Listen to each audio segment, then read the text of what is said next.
Bonjour Jean-François Bodin. Bonjour Nicolas. Vous recevez ce matin le député de la première circonscription. Oui, Nicolas Metzor, bonjour. Bonjour. Et merci d'avoir accepté notre invitation ce matin. On va revenir sur la déclaration de politique générale du Premier ministre et notamment le passage qu'il a consacré à la Nouvelle-Calédonie. Mais avant cela, l'actualité politique en Calédonie, justement, avec la mise en place, le changement et la mise en place du nouveau gouvernement.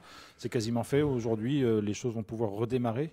Oui, c'est une bonne nouvelle pour tout le monde que le gouvernement d'Alcide Ponga soit en place. Il y a la répartition des secteurs qui sera officielle vendredi. Donc tout le monde sera en ordre de marche au moins pour lundi prochain. Donc ça, c'est la bonne nouvelle.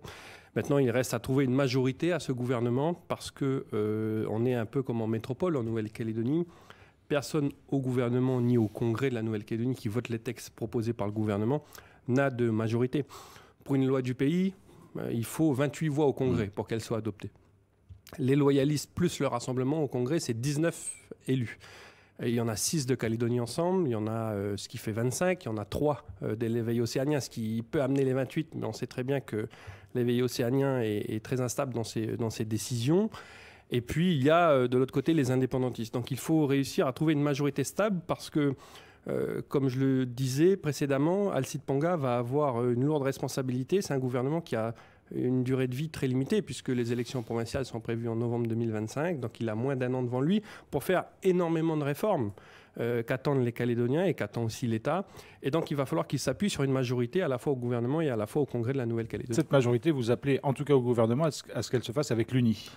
Oui, la première raison, c'est qu'elle ne doit pas se faire avec l'Union calédonienne, qui a créé la CCAT, qui a eu sur sa liste, et au gouvernement d'ailleurs, des gens qui ont contribué à créer, à faire vivre la CCAT, qui se sont rendus à Bakou, et même des candidats au gouvernement sur la liste de l'UC qui sont aujourd'hui en détention provisoire en métropole. Donc je trouve ça quand même assez ahurissant en Nouvelle-Calédonie qu'on puisse faire ça, nous qui sommes une démocratie, qui sommes français.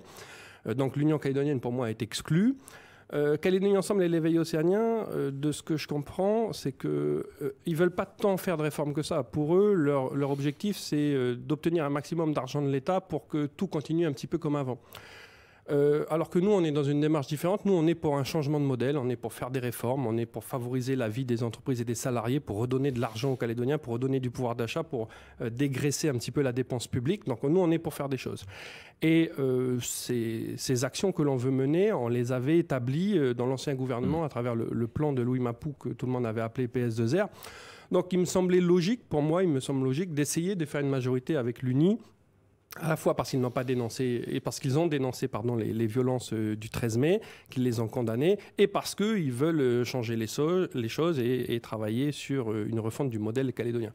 Après, je vais vous dire, si l'UNI ne veut pas, parce qu'ils n'arrivent pas à transgresser, si vous voulez, l'unité indépendantiste, parce que c'est trop risqué pour eux, parce que la base électorale ne veut pas, etc. Bon, tant pis, on ne va pas se rouler dans la caillasse pour ça. On fera avec, c'est-à-dire on va s'adapter et on fera texte par texte. Mais il faut savoir que ça sera du coup plus risqué au Congrès. Il va falloir négocier point par point chaque vote et ça peut ralentir les choses. Alors justement, même si tout fonctionne à peu près bien, que si des majorités se dégagent sur un certain nombre de textes, le temps est extrêmement contraint pour ce gouvernement qui va rester en fonction a priori 10 ou 11 mois. Est-ce que techniquement ça laisse le temps de lancer vraiment des grandes réformes ? On n'aura pas le choix parce que, vous savez, tout le monde sait qu'on n'a plus d'argent évidemment, qu'on a touché pas 27 milliards mais 18 parce qu'on n'a pas fait toutes les réformes qu'il fallait. Peut-être que demain ça va s'arranger. Peut-être que demain ça va arranger parce qu'il y a la TGC au programme. TGC, oui. Mais on a touché 18 milliards pour la fin 2024, mais ce qui est prévu théoriquement dans le budget de l'État pour 2025, c'est 120 milliards. Donc si déjà l'État avait conditionné pour 27 milliards la réforme de la CCS, la réforme de la TGC et le jour de carence, vous imaginez ce qu'ils vont conditionner à la Nouvelle-Calédonie pour 120 milliards de francs pacifiques. Donc il va falloir un gouvernement qui fasse des réformes. Et nous, ce qu'on dit, c'est qu'il faut prendre l'initiative. Parce que si on laisse l'État nous poser des conditions, ils vont arriver avec des demandes de hausse de fiscalité. Et nous, on est contre ça parce qu'on est pour relancer l'économie. Pour relancer l'économie, il faut être attractif, donc il faut baisser les impôts. Et donc, pour éviter que l'État nous demande d'augmenter les impôts, il faut anticiper et déjà nous proposer des mesures à l'État. Et nous, qu'est-ce qu'on dit ? C'est qu'il faut aller voir l'État très rapidement à Paris pour leur dire, nous, on va baisser les dépenses publiques. Aujourd'hui, il y a trop de dépenses publiques dans notre pays. On a des pléthores de directions administratives, on a des pléthores d'établissements publics, on a trop de politiques publiques d'assistanat également. Donc, il faut réduire considérablement la voilure. Et donc, c'est ce qu'on va essayer de proposer avec ce gouvernement. Est-ce que la réduction de la dépense publique passe par un certain nombre de mesures ou de projets de loi éventuellement, ou est-ce que ça passe aussi dans les discussions que vous pourrez avoir avec vos partenaires politiques sur l'avenir de la Calédonie ? Je pense que... Parce qu'il y a une organisation aussi institutionnelle qui fera baisser peut-être la dépense publique. Certainement, mais le temps qu'on trouve l'accord politique, qu'on le mette en œuvre, ça sera certainement pour fin 2025, évidemment. Et derrière, ça sera pour 2026. Or, les réformes que nous demande l'État, c'est quasiment tout de suite. Donc, j'imagine que ça sera les deux, mais on a besoin d'agir urgemment. Et nous, on trouve qu'il y a des dispositifs à revoir, minimum vieillesse peut-être, qu'on ne pourra plus payer, d'autres questions très sociales, finalement, qu'on ne peut plus payer. Le nombre de fonctionnaires, quelque part, il faut dans un pays des fonctionnaires parce que ça permet finalement d'avoir des politiques publiques de qualité et d'avoir un contrôle sur ce qui se passe, mais aujourd'hui on en a beaucoup trop. Je rappelle aujourd'hui que dans la population active en Nouvelle-Calédonie, il y a quasiment l'équivalent de travailleurs dans la fonction publique que de travailleurs dans le privé. Donc aucun pays ne peut supporter ça, donc on va devoir couper dans le gras. Oui. Un mot encore sur la mise en place du 18e gouvernement. A priori, il va travailler sans vice-président, au moins au début. C'est un handicap, ça vous semble une anomalie, ou il faudrait vraiment que ce gouvernement se dote d'un vice-président ? En vrai, il n'y a pas besoin de vice-président. Le titre, il est honorifique. Donc, je note que l'UNI et l'UC ne s'entendent pas sur la vice-présidence. On n'en a pas besoin, en vrai. Ça ne peut servir que pour bâtir une majorité. C'est-à-dire que si un groupe politique est nommé à la vice-présidence du gouvernement, c'est parce qu'il y a un deal plus global. Alors on me pose souvent la question, pourquoi vous ne mettez pas Isabelle Chamorro, pourquoi vous ne mettez pas un non-indépendantiste ? Parce que ça ne dépend pas que de nous.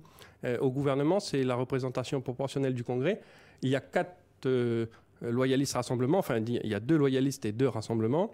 Le 5e, c'est un Calédonie ensemble. Et pour la majorité, il faut un 6e. Et ça, c'est un éveil océanien. Et donc, si l'éveil océanien dit qu'il ne votera pas pour un non-indépendantiste, on ne peut pas mettre de non-indépendantiste à la vice-présidence. Mais vous militez pour que ce soit un vice-président, s'il doit y en avoir un, plutôt de l'UNI, plutôt que de l'UC ? Non, moi, l'UNI, c'est surtout pour... la majorité de gouvernement. Ouais, la majorité de gouvernance pour les réformes pour l'année. S'il n'y a pas de vice-président, ça ne me dérange pas. Alors, le Premier ministre, dans sa déclaration de politique générale cette nuit pour nous, a annoncé une reprise, en tout cas une volonté de reprise des discussions fin janvier. Est-ce que les choses sont déjà calées ? Il y avait eu des prémices d'invitation. C'était le calendrier qui était a priori prévu ? Non, mais le ministre Valls a fait le tour un petit peu des différents responsables politiques qui lui ont confirmé qu'il fallait reprendre les discussions très vite. On est encore dans le timing parce qu'on sait qu'il faut un accord avant le 31 mars en gros, si on veut que les il choses faut se un passent accord bien pour les politique avant le élections 31 mars législatives. si on veut qu'il y ait le temps pour faire une réforme de la Constitution, une loi organique, éventuellement la sollicitation des Calédoniens pour valider cet accord ou pas à travers un vote et l'organisation des élections derrière. Le rétro-planning, le calendrier nous amène à fin mars. Donc si on commence fin janvier, on a du temps, mais il faudra être quand même assez efficace. Tout le monde lui a confirmé qu'on était très partant pour reprendre les négociations très vite. C'est fin janvier parce que j'imagine qu'il attend le congrès du FLNKS du 25. Il faudra que tous les partenaires soient autour de la table ou il faudra discuter avec ceux qui seront là ? Nous, on a toujours dit qu'il faut que tous les partenaires soient là, mais si tous ne sont pas là, il faut quand même avancer avec ceux qui sont autour de la table. Parce que si on attend tout le monde et qu'on attend que chacun ait fini ces petites organisations, ces petits calages, on va dépasser le calendrier. Je crois qu'aujourd'hui, les Calédoniens, ils attendent de nous de la visibilité. Ils attendent de la visibilité, ils attendent de savoir de quoi demain sera fait. Les Calédoniens, ils peuvent supporter un moment difficile si derrière on leur offre un espoir. Mais s'ils traversent un moment difficile et que derrière il n'y a pas d'espoir, les Calédoniens nous en voudront à juste titre. Donc moi je crois qu'on n'a pas besoin de perdre plus de temps que ça. C'est Manuel Valls, a priori, qui va suivre le dossier calédonien. C'est en tout cas ce que va lui demander le Premier ministre. C'est une bonne chose. On sait qu'il connaît la Calédonie, qu'il connaît le dossier calédonien, qu'il s'en est occupé quand il était à Matignon. Il a un certain historique puisqu'il était dans le cabinet de Michel Rocard au moment de la signature des accords. Enfin bref, ça vous semble être une bonne chose ?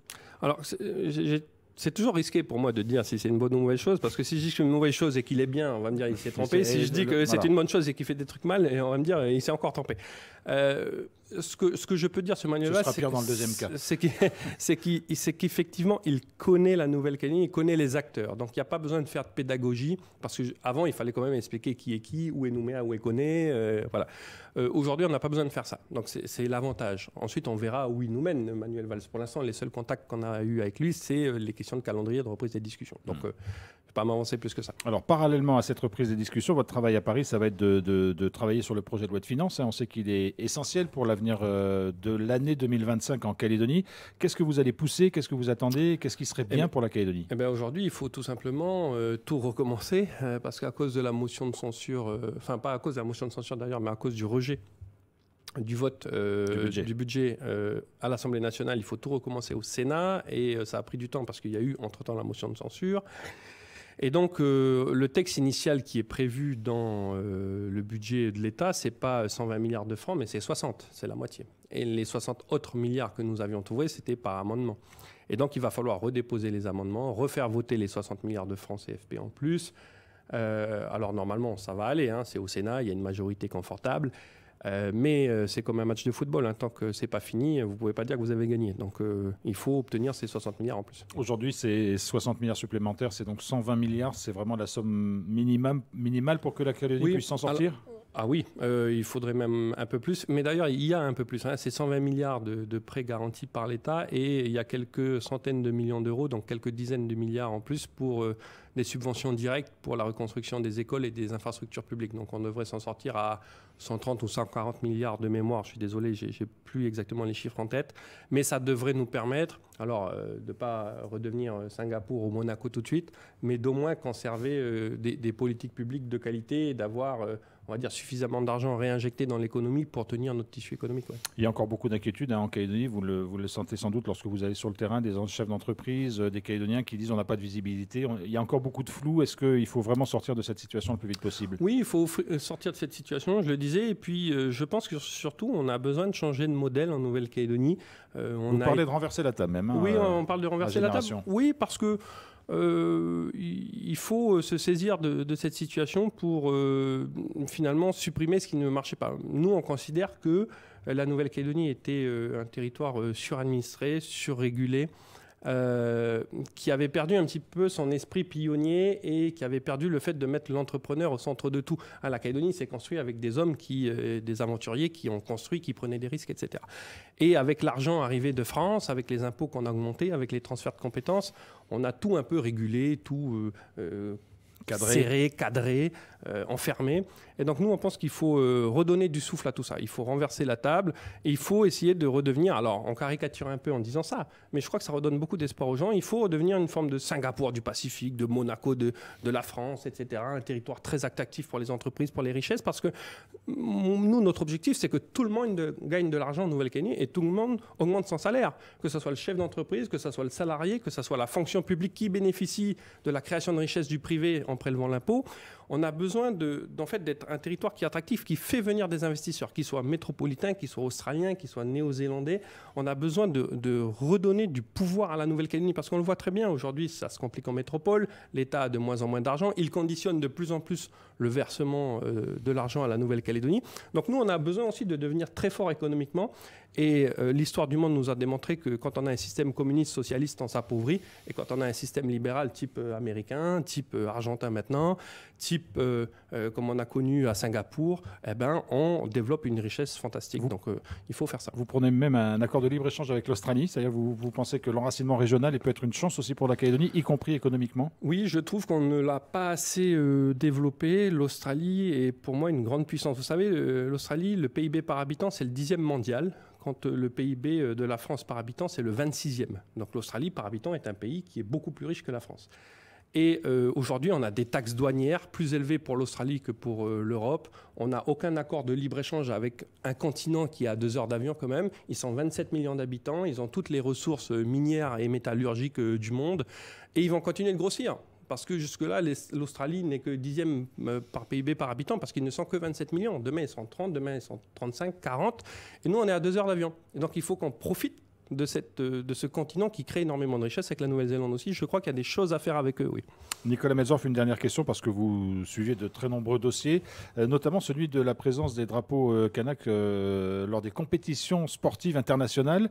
Vous avez saisi le ministre de la Justice et vous avez reçu une réponse, des Sports, et vous avez reçu une réponse? Oui, parce que comme le combat pour le drapeau sur le permis de conduire, c'est pas qu'on est contre le drapeau du FLNKS, même s'il a participé à la destruction des émeutes du 13 mai, mais il n'est pas officiel.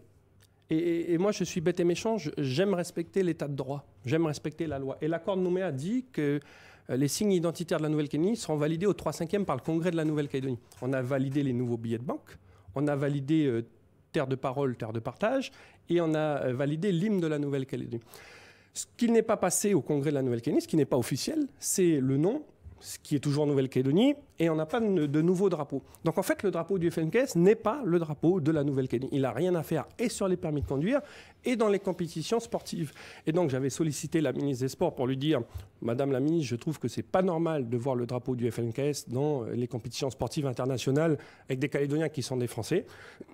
Et la ministre m'a effectivement répondu que les seuls drapeaux officiels était le bleu-blanc-rouge pour les compétitions internationales et le bleu-blanc-rouge est celui du CTOS, le rouge et gris avec le cagou, pour les compétitions régionales du Pacifique, notamment les Jeux du Pacifique. Voilà, c'est officiel, l'État a pris position. Comme le tribunal administratif avait pris position sur le permis de conduire, le drapeau du FLNKS n'est pas le drapeau de la Nouvelle-Calédonie. Alors on me dit, oui, il y a d'autres priorités, etc. Moi, je crois qu'il n'y a que des priorités et les symboles, c'est important. Et si on laisse les indépendantistes nous imposer des choses qui sont contraires, non seulement à la loi, mais aux accords politiques qu'on a passés avec eux en 1998, alors c'est la porte ouverte à toutes les fenêtres. Et donc, moi, je suis pour qu'on respecte la parole donnée. Il n'y a pas de drapeau officiel de la Nouvelle-Calédonie, à part le bleu-blanc-rouge, donc il faut qu'on garde le bleu-blanc-rouge aujourd'hui. Voilà, tout simplement. Nicolas Metzorf, pour conclure, quel va être votre calendrier? Vous avez décalé votre départ à Paris, vous deviez assister à la déclaration de politique générale. Finalement, vous restez parce qu'il y a des textes importants au Congrès? Oui, alors parce qu'il n'y avait que la déclaration de politique générale à l'agenda cette semaine à l'Assemblée nationale. Donc, moi, je me dis que je pouvais faire un commentaire de la déclaration depuis la Nouvelle-Calédonie. Et par contre, il y a encore de l'actualité au Congrès, puisque c'est la dernière semaine du Congrès de la Nouvelle-Calédonie. Et je suis aussi un élu du Congrès de la Nouvelle-Calédonie. Donc il faut que je fasse mon travail. Et il y a des textes cette semaine. Donc je finis les textes cette semaine au Congrès. Et je décolle vendredi soir pour être en forme lundi matin à Paris. Nicolas Metzorf, député de la première circonscription, merci beaucoup d'avoir accepté notre invitation ce matin. Merci beaucoup.